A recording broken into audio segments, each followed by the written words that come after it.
Bonsoir YouTube, nous allons lire le modèle de Pickman de H.P. Lovecraft qui a été publié en octobre 1927 par Howard Philip Lovecraft et nous la lisons dans la traduction qui a été faite par les éditions Nemos. Voilà. C'est parti.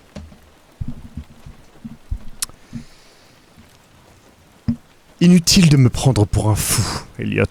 Des tas d'autres personnes ont des a priori autrement plus bizarres que les miens. Pourquoi ne pas vous moquer du grand-père d'Oliver, qui refuse de monter dans une automobile? Si je n'aime pas ce satané métro, c'est mon affaire. Et puis d'ailleurs, nous sommes allés plus vite en taxi. Et si nous avions pris le métro, il nous aurait fallu monter la colline à pied depuis Park Street. Je sais que je suis beaucoup plus nerveux que la dernière fois que nous nous sommes vus, l'an dernier, mais vous n'avez pas besoin d'en faire toute une montagne. Dieu sait s'il y a de nombreuses raisons à cela, et je me dis que j'ai de la chance de ne pas être devenu fou. Pourquoi toutes ces insinuations? Vous n'étiez pas aussi curieux jusqu'à présent? Mais bon, si vraiment vous voulez tout savoir, je n'y vois pas d'inconvénient. De toute façon, ce n'est peut-être pas plus mal, puisque vous n'avez pas arrêté de m'écrire, tel un parent inquiet, lorsque vous avez appris que j'avais cessé de fréquenter l'Art Club et rompu avec Pickman. Il m'arrive parfois de retourner au club, maintenant que Pickman a mis les voiles, mais mes nerfs ne sont plus aussi solides qu'autrefois. Non, je ne sais pas ce que Pickman est devenu, et je préfère ne pas y penser. Vous avez dû comprendre que j'avais des informations particulières quand j'ai cessé de le fréquenter, et c'est bien pour cela que je n'ai aucune envie de savoir où il a filé. Laissons la police faire son travail, et de toute façon elle ne trouvera pas grand-chose, à en juger par le fait qu'elle n'a pas encore découvert la vieille maison de North End qu'il louait sous le nom de Peters. D'ailleurs, je ne suis pas sûr de pouvoir la retrouver moi-même. Non pas que j'y tienne particulièrement, même en plein jour. Oui, je sais, ou j'ai peur de savoir pourquoi il l'a gardée. J'y viens. Je suis sûr que vous comprendrez, avant la fin de mon récit, pourquoi je ne dis rien à la police. Il me demanderait de les y conduire, mais je ne pourrais jamais y retourner, même si je connaissais le chemin. Il y avait quelque chose là-bas, et maintenant je ne peux plus prendre le métro, et encore moins, allez-y, riez si vous voulez, descendre dans une cave. Je pensais que vous saviez que je n'avais pas rompu avec Pickman pour les mêmes raisons idiotes que ces vieilles grinchus, le docteur Reed, Joe Minot ou Bothworth. L'art morbide ne me choque pas, et lorsqu'un homme a le génie de Pickman, pour moi, c'est un honneur de le connaître, quelle que soit la direction que prenne son travail. Boston n'a jamais eu de plus grand peintre que Richard Upton Pickman. Je l'ai dit dès le départ et je continue de le dire. Et mon opinion n'a jamais varié d'un pouce, même quand il a exposé son repas de la goule. Vous vous en souvenez? C'est à ce moment-là que Minot a rompu avec lui. Vous savez, il faut avoir beaucoup de talent et une parfaite compréhension de la nature pour produire des œuvres comme celle de Pickman.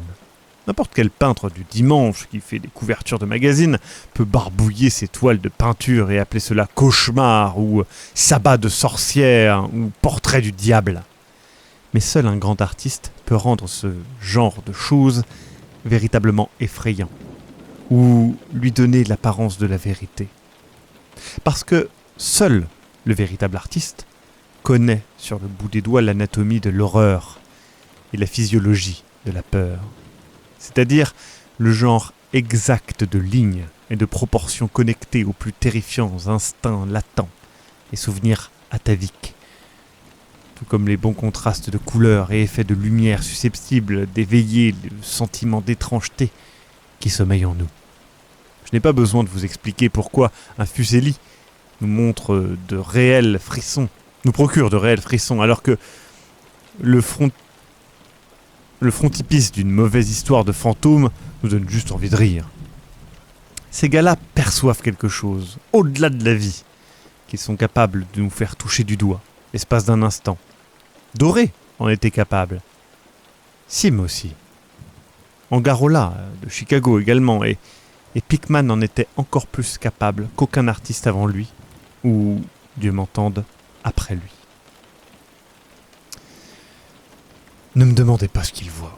Vous savez, en règle générale, dans l'art, il y a tout un monde entre les sujets vivants, réalistes, inspirés par la nature ou des modèles, la camelote artificielle que les marchands de croûte produisent au kilo dans leurs ateliers déserts. Eh bien, je dirais que le véritable artiste de l'étrange est doué d'une sorte de vision qui transforme ces modèles et qui fait surgir du monde spectral où il vit ce qui s'apparente à des scènes réelles. Bref, il parvient à donner naissance à des œuvres qui n'ont rien à voir avec les rêves de pacotille des faiseurs, de la même manière que les œuvres du peintre peignant d'après modèle sont fort différentes des barbouillages d'un dessinateur ayant appris son art par correspondance. Si j'avais vu ce que Pickman a vu... Mais non, allez, prenons un verre avant d'aller plus loin. Seigneur, je ne serais plus en vie si j'avais vu ce que cet homme, si c'était bien un homme, a vu. Vous vous rappelez que le point fort de Pickman, c'était les visages. Depuis Goya, je ne crois pas que quiconque ait réussi à insuffler autant de pur enfer dans un ensemble de traits ou l'expression d'un visage. Et avant Goya, il faut remonter à ces artistes du Moyen-Âge auxquels on doit les gargouilles et les chimères de Notre-Dame et du Mont-Saint-Michel. Ils croyaient à toutes sortes de choses, et peut-être même voyaient-ils toutes sortes de choses, car le Moyen-Âge a connu des périodes bien étranges. Je me rappelle que vous-même, un jour, un an avant votre départ, avez demandé à Pickman où diable il pouvait bien puiser des visions et des idées pareilles. Il vous a rayonné, vous vous souvenez ? C'est en partie à cause de ce rire que Reed n'a plus voulu le voir. Reed, vous savez, venait de se lancer dans la pathologie comparée et ne cessait de nous rebattre les oreilles avec les trucs prétentieux qu'il avait appris sur la signification biologique ou évolutive de tel ou tel symptôme physique ou mental. Il disait que Pickman lui répugnait chaque jour davantage, au point que ce dernier avait fini par l'effrayer vers la fin, quand ses traits et ses expressions étaient devenus détestables, inhumains. Reed parlait souvent de régime alimentaire et affirmait que Pickman devait être anormal et excentrique au dernier degré. Peut-être même avez-vous dit à Reed, si vous avez échangé une correspondance à ce sujet, qu'il avait laissé des tableaux de Pickman lui retourner la cervelle ou surchauffer son imagination. Je sais que pour ma part, je lui ai dit, à l'époque. Quoi qu'il en soit, sachez que tout cela n'a rien à voir avec la raison pour laquelle j'ai arrêté de fréquenter Pickman. Au contraire, l'admiration que je lui vouais ne cessait de grandir, car ce repas de la goule était une incroyable réussite. Comme vous le savez, le club a refusé de l'exposer, et le musée des Beaux-Arts n'a jamais voulu accepter ce don. Je peux même vous dire que personne n'a voulu l'acheter, si bien que Pickman l'avait encore chez lui quand il est parti. Maintenant, il est à Salem, chez son père. Vous savez que Pickman descend d'une vieille famille de Salem, et qu'il compte parmi ses ancêtres une sorcière, qui fut pendue en 1692. J'avais pris l'habitude de rendre assez souvent visite à Pickman, surtout après avoir commencé à prendre des notes en vue de ma monographie sur l'art fantastique. Je pense que c'est son travail qui m'avait mis cette idée en tête. En tout cas, j'ai trouvé en lui une mine d'informations et de suggestions lorsque j'avançais dans mon projet. Il m'a montré tous les dessins et tableaux qu'il avait chez lui, y compris quelques croquis à la plume qui, franchement, lui auraient valu d'être fichu à la porte du club si certains membres les avaient vus. Je suis vite devenu ce que l'on pourra appeler l'un de ses plus fervents admirateurs. Et j'ai passé des heures à l'écouter, comme un écolier, énoncer des théories artistiques et des spéculations philosophiques suffisamment tirées par les cheveux pour le conduire à l'asile de Denver. Ma dévotion, associée au fait que de plus en plus de gens commençaient à le fuir comme la peste, l'incita à se confier beaucoup à moi.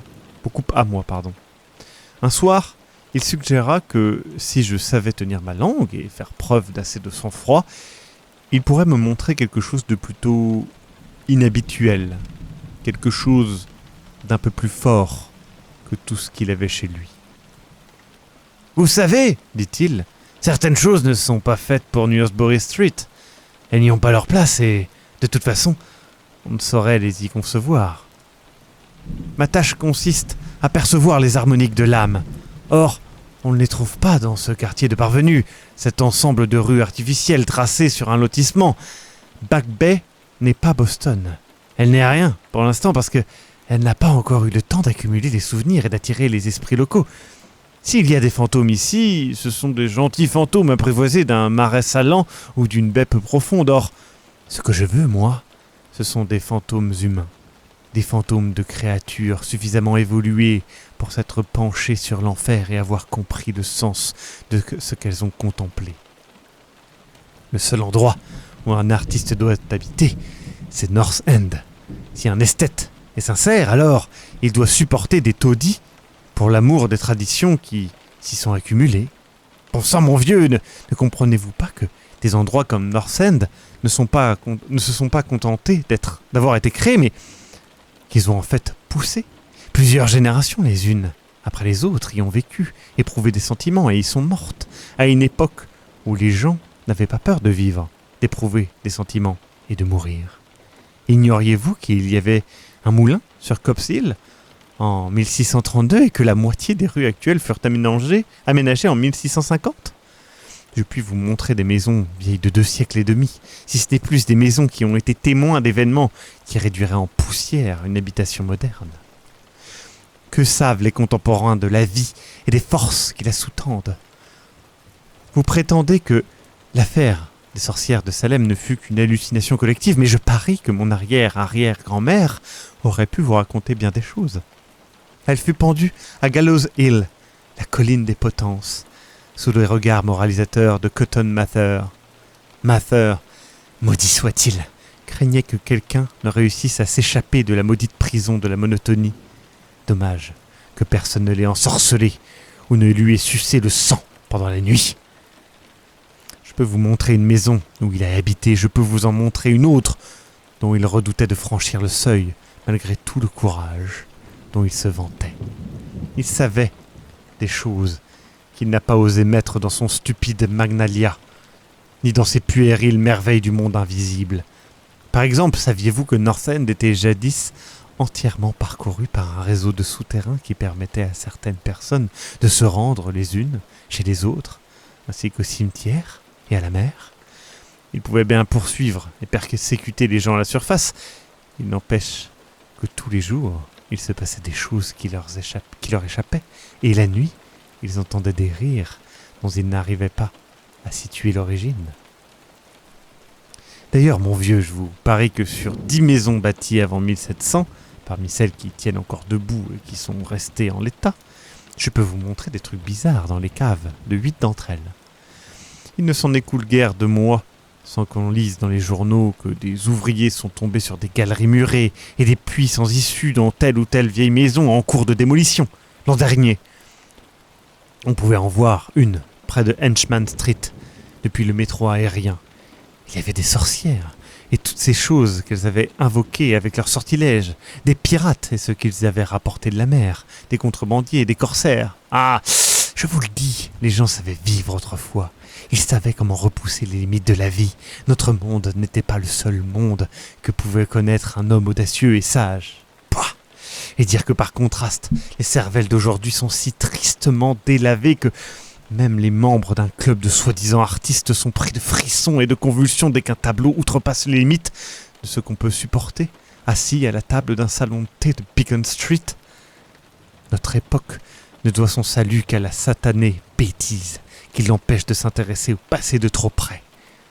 Car, que nous disent au juste les cartes, les registres et les guides au sujet de North End?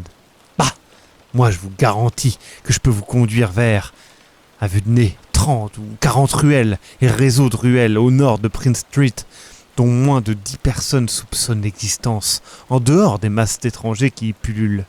Et d'ailleurs, que savent ces métèques de l'histoire de ces lieux? Non, Turber, ces lieux d'autrefois rêvent magnifiquement, regorgent de merveilles et d'horreurs qui sortent de l'ordinaire, et pourtant, il n'y a pas un qui vive pour les comprendre ou s'en inspirer, ou plutôt, il n'y en a qu'une seule, car je n'ai point fouillé le passé en vain. Allez, je vois bien que ce genre de choses vous intéresse, et si je vous disais que j'ai là-bas un autre atelier, où j'arrive à capturer l'esprit nocturne de ces horreurs antiques et à peindre des choses que je n'aurais jamais pu imaginer à Newsbury Street. Naturellement, je n'en parle pas à ces maudites vieilles chochottes du club, surtout avec ce Reed qui l'a eu au diable, qui raconte partout que je suis une sorte de monstre voué à dévaler le toboggan de l'évolution. Oui, Sir Burr, tu as fait belle lurette que j'ai décidé que l'on ne devait faire la peinture de l'horreur au même titre que celle de la beauté, que d'après nature. Aussi me suis-je livré à l'exploration de certains lieux où j'avais des raisons de savoir que l'horreur existait. À part moi, je ne crois pas que 3 Nordiques vivants aient jamais vu la maison que je possède. Elle n'est pas très éloignée du métro aérien si l'on parle de distance, même si, dans l'esprit, plusieurs siècles le séparent. Je l'ai choisi à cause du drôle de vieux puits en briques qui se trouve dans la cave. Vous savez, du genre de ceux dont je vous ai parlé. La maison est à moitié en ruine, si bien que personne d'autre ne voudrait y habiter, et elle est si bon marché que j'aurais honte de vous révéler le montant de mon loyer. Les fenêtres sont condamnées, mais cela me convient d'autant mieux que je n'ai pas envie de lumière du jour pour ce que j'y fais. Je peins dans la cave, où l'inspiration est la plus forte, mais sinon je dispose aussi d'autres pièces, aménagées au rez-de-chaussée. La maison appartient à un Sicilien et je lui la sous le nom de Peters. Bon, si vous êtes partant, je vous y emmène ce soir. Je pense que les tableaux vont vous plaire car, comme je vous l'ai expliqué, dans cette maison, je me suis plutôt lâché. Ce n'est pas une grande expédition. Parfois, j'y vais à pied car en taxi cela risquerait trop d'attirer l'attention. Je vous propose de prendre le métro à South Station et de descendre à Battery Street. Ensuite, nous n'aurons plus qu'à marcher un peu. Ce n'est pas très loin. Eh bien, Elliot, après un tel discours, il ne me restait plus qu'à prendre mon mal en patience et à m'empêcher de courir plutôt que de marcher vers le premier taxi libre en vue. Après quoi, nous avons pris le métro aérien à South Station, puis vers minuit, nous avons descendu les marches de Battery Street. Ensuite, nous avons longé les vieux quais et dépassé Constitution Wharf. Je n'ai pas fait attention aux différentes rues traversales, si bien que je suis incapable de vous dire où nous avons tourné, mais je sais que ce n'était pas dans Greenhoff Lane. Après avoir bifurqué, nous avons remonté une rue déserte, la plus vieille et la plus sale que je n'ai jamais vue, avec des pignons menaçant ruine, des fenêtres à petits carreaux cassés et des cheminées archaïques qui se détachaient à moitié éboulées sur le ciel éclairé par la lune. Je ne crois pas avoir vu dans cette rue 3 maisons qui n'existaient pas déjà du temps de Cotton Mather. En tout cas, j'en ai vu au moins 2 avec un étage en surplomb, qui m'a même semblé à un endroit, et il m'a même semblé distinguer à un endroit la silhouette d'un toit pointu, du genre de ceux qui ont précédé les toits en croupe. Un style presque oublié maintenant, même si les historiens prétendent qu'il n'en reste plus à Boston. À partir de cette ruelle éclairée par une faible lumière, nous avons tourné à gauche, dans une allée tout aussi silencieuse, mais beaucoup plus étroite. Et cette fois-ci totalement plongée dans l'obscurité, et moins d'1 minute plus tard, nous avons effectué ce que je qualifierais de virage à angle obtus, dans le noir, vers la droite. Peu de temps après, Pickman sortit une lampe de poche et éclaira une porte antédiluvienne, à 10 panneaux, qui semblait affreusement vermoulue. Il la déverrouilla et me fit entrer dans un couloir vide, décoré d'un lambris de chêne sombre à la splendeur passée. Simple, bien sûr, mais qui n'en évoquait pas moins de manière effrayante l'époque d'Andros et Phillips et de la sorcellerie. Et puis il m'invita à franchir une porte sur la gauche, alluma une lampe à huile et me dit de faire comme chez moi. Maintenant, Elliot, je dois vous avouer que je suis plutôt du genre de ce que l'homme de la rue qualifierait de dur à cuire. Pourtant, je dois reconnaître que ce que j'ai vu sur les murs de cette pièce m'a mis très mal à l'aise. C'était l'étoile de Pickman, vous voyez, celle qu'il ne pouvait pas peindre ni même exposer à Newsbury Street. Et il avait bien raison de dire qu'il s'était plutôt lâché. Allez, prenez un autre verre, moi il m'en faut un en tout cas. Il est inutile que j'essaye de vous dire ce que ces toiles représentaient parce que les mots sont impuissants à rendre tout ce qu'elles dégageaient d'abominable, d'horreurs blasphématoires, d'incroyables abjections et de dépravation morale à partir de simples touches. On n'y retrouvait aucune trace de la technique exotique que vous admirez chez un Sidney Sim. Rien des paysages transsaturiens et des champignons lunaires avec lesquels un Clark Ashton Smith vous glace le sang. La plupart des arrière-plans représentaient de vieux cimetières, des forêts profondes, des falaises au bord de la mer, des tunnels de briques, d'antiques salles lambrissées ou de simples voûtes de maçonnerie. Le cimetière de Copp's Hill, qui ne devait pas se trouver à plus de quelques pâtés de maison de l'endroit où nous étions, comptait parmi les décors favoris de l'artiste. La folie et la monstruosité habitaient tous les personnages du premier plan, car l'art morbide de Pickman consistait essentiellement en un art du portrait démoniaque. Ces personnages étaient rarement tout à fait humains, même s'ils tendaient souvent de manière plus ou moins prononcée vers l'humanité. La plupart des corps, bien que grossièrement bipèdes, étaient voûtés et affichaient une physionomie vaguement canine. Beaucoup avaient une déplaisante texture caoutchouteuse. Berk, je les vois encore. Quant à ce qu'ils faisaient, eh bien, ne me demandez pas de vous l'écrire en détail. En général, ils se nourrissaient, je ne dirais pas de quoi. On pouvait aussi les voir représentés en groupe dans des cimetières ou des passages souterrains, où ils paraissaient souvent se battre pour leur proie ou plutôt leur trésor. Et quelles expressions infernales Pickman donnait aux faces aveugles qui se disputaient ces charognes. Il lui arrivait de nous les montrer en train de bondir la nuit par-dessus les fenêtres ouvertes ou bien accroupis sur la poitrine de dormeurs, s'affairant sur leur gorge. Une toile les représentait réunis en cercle, hurlant autour d'une sorcière pendue sur Gallows Hill. Le visage de cette sorcière morte ressemblait beaucoup au leur. Mais n'allez pas croire que ce soit l'horreur du thème et des décors qui s'achèvent de m'abattre. Je ne suis plus un gosse de 3 ans et j'avais déjà bien vu des choses de ce genre. C'était les visages, Elliot, ces maudits visages, qui me regardaient depuis la toile en bavant, animés par le souffle même de la vie. Par Dieu, mon vieux, il me semblait vraiment qu'ils étaient vivants. Cet immonde sorcier avait soufflé sur les braises de l'enfer avec ses pigments. Et son pinceau, telle une baguette magique qui avait donné vie à des créatures de cauchemar. Tenez-moi cette carafe, Elliot. Il y avait une toile, intitulée La Leçon. Puisse le ciel me prendre en pitié et faire en sorte que je n'ai jamais vu. Écoutez, pouvez-vous imaginer ces innombrables créatures canines, assises en rond dans un cimetière, autour d'un petit enfant pour lui apprendre à se nourrir comme elle ? Tel est le lot des changelins, si j'avais bien compris. Vous savez, ce vieux mythe selon lequel les fées abandonneraient leur progéniture dans le berceau en échange des nouveau-nés dont elles s'emparent. Pickman montrait ce qui arrive à ces bébés volés. Comment ils grandissent. C'est alors que j'ai commencé à remarquer une hideuse ressemblance entre les visages des personnages humains et ceux des non-humains. Pickman, par des gradations successives de morbidité, établissait un lien sardonique et une évolution entre ces créatures franchement inhumaines et une humanité dégénérée. Les monstres canins avaient une origine mortelle.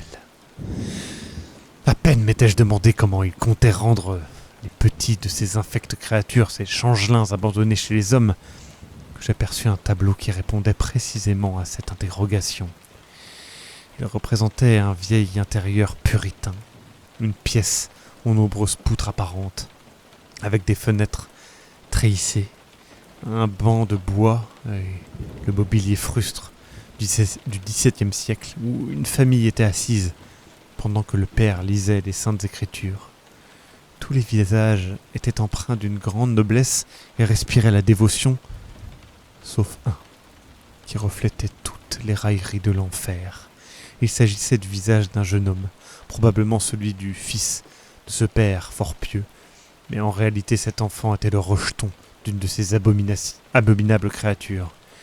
C'était leur changelin et, comble de l'ironie, Pickman lui avait donné des traits ressemblant de manière stupéfiante aux siens. À ce moment-là, Pickman était allé allumer une lampe dans une pièce voisine et me tenait poliment la porte ouverte. Il me demanda si j'avais envie de voir ses études modernes. Je ne lui avais guère donné mon avis jusque-là.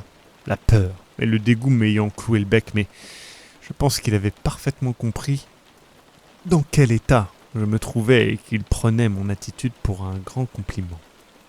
Permettez-moi, une fois encore, Elliot, de vous assurer que je ne suis pas une poule mouillée qui se met à pousser les hauts cris dès qu'une chose s'écarte un tant soit peu de l'ordinaire. Je ne suis plus tout jeune, j'estime avoir l'esprit assez ouvert. Je veux croire que vous m'ayez assez vu en France pour savoir qu'il en faut plus pour me mettre à terre. Rappelez-vous aussi que je venais tout juste de reprendre mon souffle et que je commençais seulement à m'habituer à ces toiles effrayantes où l'on voyait la Nouvelle-Angleterre de l'époque coloniale transformée en une sorte d'annexe de l'enfer. Et bien malgré tout cela, la pièce d'à côté m'arracha un véritable cri d'horreur et je dus m'agripper à la porte pour ne pas m'effondrer. La première pièce montrait une meute de ghouls et de sorcières envahissant le monde de nos ancêtres, mais de cette nouvelle salle faisait entrer l'horreur au cœur même de notre vie quotidienne. Seigneur, comme cet homme savait peindre. Il y avait une étude intitulée « Accident de métro », où un troupeau de ces ignobles créatures surgissait de quelques catacombes inconnues par une fissure dans le sol de la station de Boylston Street et attaquait la foule sur le quai. Une autre représentait un bal au milieu des tombes à Copp's Hill, avec pour toile de fond le paysage actuel.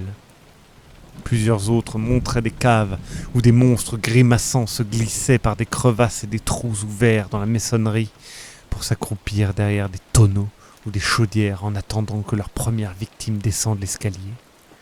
Une toile, particulièrement répugnante, semblait représenter une vaste vue en coupe de Beacon Hill, où des armées de monstres méphitiques se pressaient comme des fourmis dans des galeries perçant de part en part les profondeurs de la colline. On voyait aussi de nombreuses scènes de danse dans les cimetières actuels, mais plus que toutes les autres, une œuvre me choqua particulièrement. C'était une scène dans une crypte inconnue où des dizaines de bêtes se pressaient autour de l'une d'entre elles, qui tenait à la main un célèbre guide touristique de Boston, qu'elles étaient manifestement en train de lire à voix haute. Toutes ces bêtes se montraient à un certain passage du livre, et leurs visages étaient si déformés par des rires épileptiques et sonores que je crus presque en entendre les échos diaboliques. Cette toile était intitulée « Holmes, Lowell et Longfellow sont enterrés au mont Aubrun ». Comme je me reprenais peu à peu et commençais à m'adapter au satanisme morbide de cette seconde pièce, je décidai d'analyser certaines raisons pour lesquelles j'avais éprouvé un si profond écœurement. Tout d'abord, me dis-je, ces choses sont repoussantes à cause du manque total d'humanité et de la cruauté aveugle qu'elles révèlent chez Pickman. Ce type devait être l'ennemi juré du genre humain pour se réjouir ainsi du spectacle de la torture de la chair et de l'esprit et de la dégradation du corps humain. Par ailleurs, ces œuvres étaient si réussies qu'elles en étaient terrifiantes. Tout leur art tenait justement dans le fait qu'elles étaient convaincantes. Lorsque nous regardions les tableaux, c'étaient les démons eux-mêmes que nous contemplions, et ils nous glaçaient le sang. Mais le plus étrange, c'est que la puissance d'évocation de Pickman ne devait rien à la mise en avant ou à la bizarrerie de tel ou tel élément. Il n'avait rien de flou, rien de déformé ou de stylisé. Les contours étaient nets, réalistes et les détails étaient si précis qu'ils en étaient presque douloureux. Et les visages. Ce qui nous était donné de voir n'était pas qu'une simple interprétation artistique, c'était l'enfer lui-même dans toute sa pure et absolue réalité. C'était tout simplement cela par le ciel. Cet homme, n'était nullement un fantaisiste ou un romantique. Il n'essayait pas de nous transmettre cette impression bouillonnante, éphémère et prismatique des rêves, mais rendait froidement et sans état d'âme un monde d'horreur pérenne, mécanique et parfaitement organisé. Un monde qu'il voyait dans sa totalité, dans toute sa lumière, objectivement et sans détour. Dieu seul sait ce que ce monde pouvait être, et où Pickman avait pu apercevoir les silhouettes sacrilèges qui y bondissaient, trottaient et rampaient. Mais quelle que fût la source déconcertante de ces images, une chose sautait aux yeux. Pickman était, aussi bien sur le plan de la conception que de l'exécution, un peintre réaliste, redoutable et minutieux, au point d'en être presque scientifique. Mon hôte me conduisit ensuite à la cave, dans son atelier même, et je rassemblais mon courage en prévision de nouvelles visions infernales que promettaient ces toiles inachevées. Une fois arrivé en bas des marches humides, il braqua sa lampe de poche vers un coin du grand espace qui s'ouvrait devant nous, révélant la margelle de briques de ce qui était, de toute évidence, un grand puits ouvert dans le sol en terre battue. Nous en approchâmes, et je vis que le trou devait mesurer environ 5 pieds de diamètre avec des parois d'un bon pied d'épaisseur, et qu'il s'élevait à environ 6 pouces au-dessus du sol. Du bon boulot du XVIIe siècle, où je ne m'y connaissais pas. Pickman me dit que c'était le genre de chose dont il m'avait parlé, une ouverture menant vers ce réseau de tunnels qui trouait la colline. Je remarquai distraitement qu'elle ne semblait pas murée et que seul un lourd disque de bois l'obturait. Songeant à toutes les choses auxquelles devait mener ce puits si les folles allusions de Pickman n'étaient pas que des paroles en l'air, je fus traversé par un léger frisson. Puis je me tournai pour lui emboîter le pas, grimper une marche et franchir une porte étroite s'ouvrant sur une pièce assez grande, pourvue d'un plancher et meublée comme un atelier. Une lampe à acétylène procurait l'éclairage nécessaire au travail. Excusez-moi.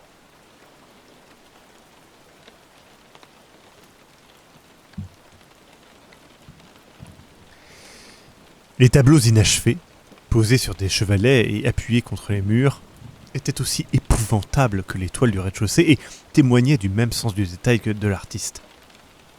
Les scènes étaient ébauchées avec un soin extrême et des crayonnés révélaient avec quelle précision Pickman cherchait à rendre les proportions et les perspectives adéquats.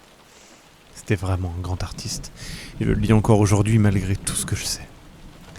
Un gros appareil photo sur une table attira mon attention.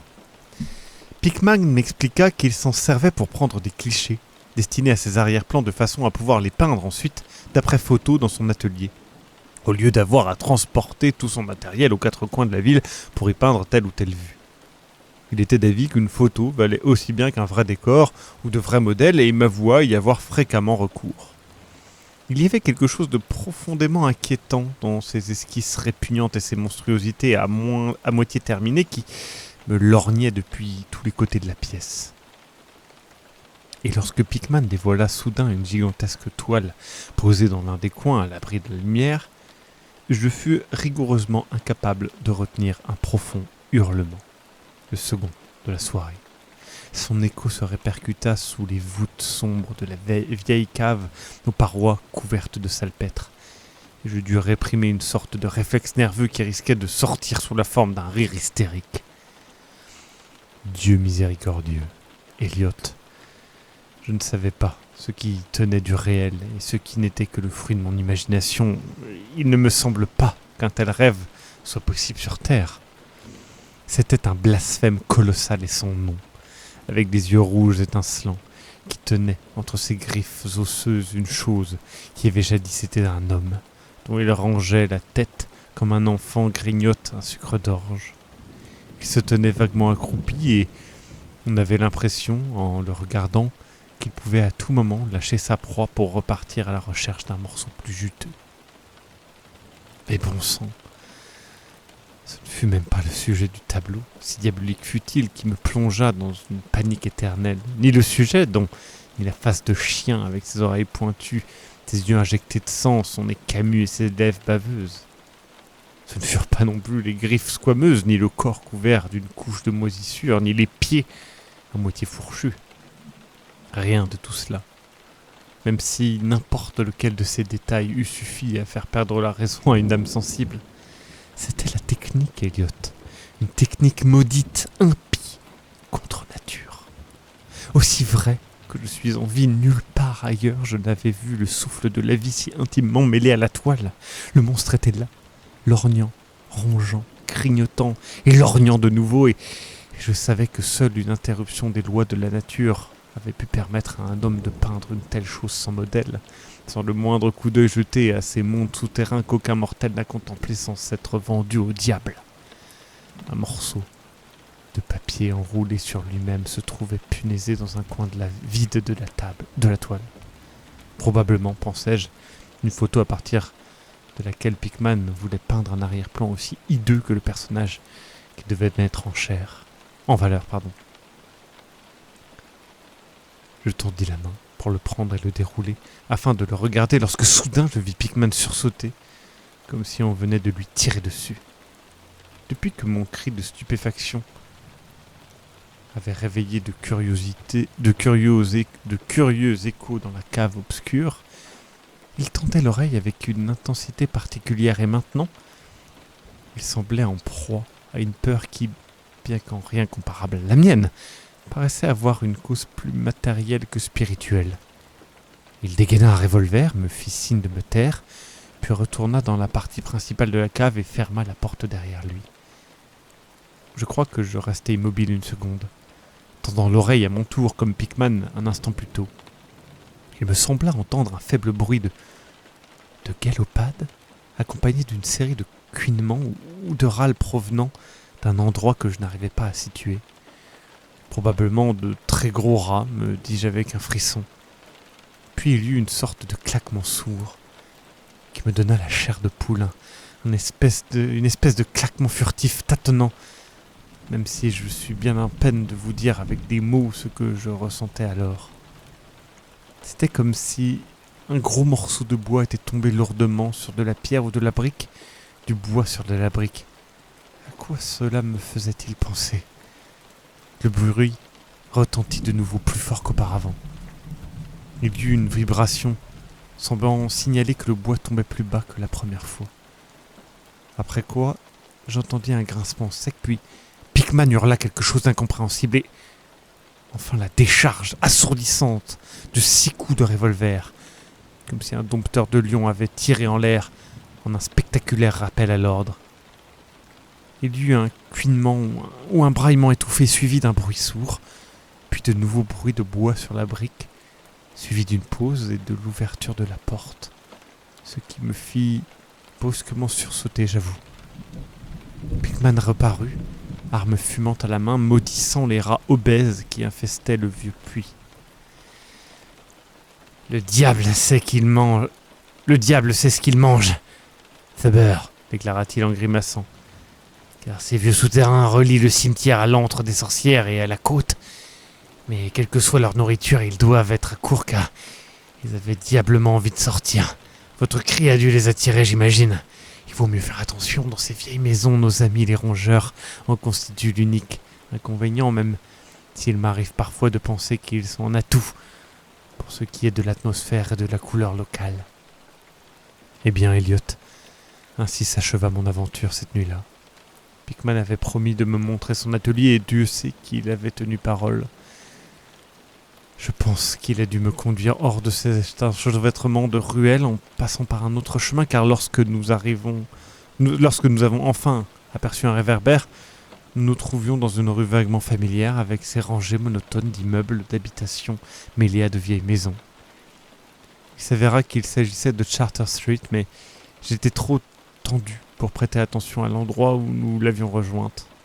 Il était trop tard pour prendre le métro aérien, aussi rejoignîmes-nous le centre-ville à pied, en passant par Hanover Street. Je me souviens bien de notre trajet. À partir de Tremont, nous avons obliqué dans Beacon, puis Pickman m'a laissé au coin de Joy, d'où je suis rentré chez moi. Je ne lui ai plus jamais parlé. Pourquoi ai-je coupé les ponts avec lui ? Ne soyez pas impatient. Attendez que j'ai sonné pour le café. Pour ce qui est du reste, nous en avons déjà assez bu. Mais à moi, il me faut encore quelque chose, non. Ce n'était pas à cause des toiles que j'ai vues là-bas, même si je vous jure qu'elles auraient suffi à lui fermer les portes des 9/10 des prisons et clubs de Boston. Et je suppose que vous ne vous étonnerez plus de savoir pourquoi je me tiens à l'écart des métros et des caves. C'est à cause de quelque chose que j'ai trouvé dans mon manteau le lendemain matin. Vous savez, ce papier, enroulé sur lui-même, punaisé sur cette effroyable toile dans la cave. Ce que je prenais pour la photo d'un décor qu'il voulait utiliser comme arrière-plan pour son monstre. Ma dernière frayeur date du moment où j'ai voulu le dérouler. Il faut croire que j'ai dû le froisser et les glisser dans ma poche, sans le faire exprès. Mais voici le café. Prenez le noir, Elliot. Faites-moi confiance. Oui, c'est à cause de ce bout de papier que j'ai rompu avec Pickman, Richard Upton Pickman, le plus grand artiste que je n'ai jamais connu. Et l'être le plus répugnant qui ait jamais franchi les frontières de la vie pour plonger dans les abîmes du mythe et de la folie. Elliot, le vrai Reed, avait raison. Pickman n'était pas tout à fait humain, soit il était né dans quelque étrange royaume de l'ombre, soit il avait trouvé le moyen d'ouvrir le portail interdit. Dans tous les cas, cela ne change rien, car il s'en est allé retourner vers ces ténèbres fabuleuses qu'il adorait hanter. D'ailleurs, ne laissons pas le lustre s'éteindre. Ne me demandez pas d'expliquer ni même d'émettre la moindre théorie sur ce que j'ai brûlé. Ne me demandez pas non plus ce qui se cachait derrière ces bruits de galopade que Pickman s'empressa d'attribuer à des rats. Certains secrets, voyez-vous, remontent peut-être à l'époque des sorcières de Salem, et Cotton Mather raconte des choses encore plus étranges. Vous savez combien les tableaux de Pickman étaient criants de vérité, et que nous nous étions tous demandé où il allait chercher pareil visage. Eh bien, pour rien ne vous cacher, ce papier n'était pas une photo de paysage. Il montrait simplement l'être monstrueux que Pickman était en train de peindre sur cette horrible toile. C'était son modèle, et l'arrière-plan n'était autre que le mur de son atelier, rendu dans ses moindres détails. Mais par Dieu, Elliot, c'était une photo d'après nature. C'était donc le modèle de Pickman de H.P. Lovecraft qui a d'ailleurs été adapté récemment dans le cabinet de curiosité de Guillermo del Toro. L'épisode n'est pas extraordinaire, mais il est très sympathique et je vous invite à le découvrir si vous ne l'avez pas déjà fait. Vous pouvez aller voir d'autres nouvelles que j'ai lues de Lovecraft sur la chaîne, il y en a plusieurs. À bientôt YouTube.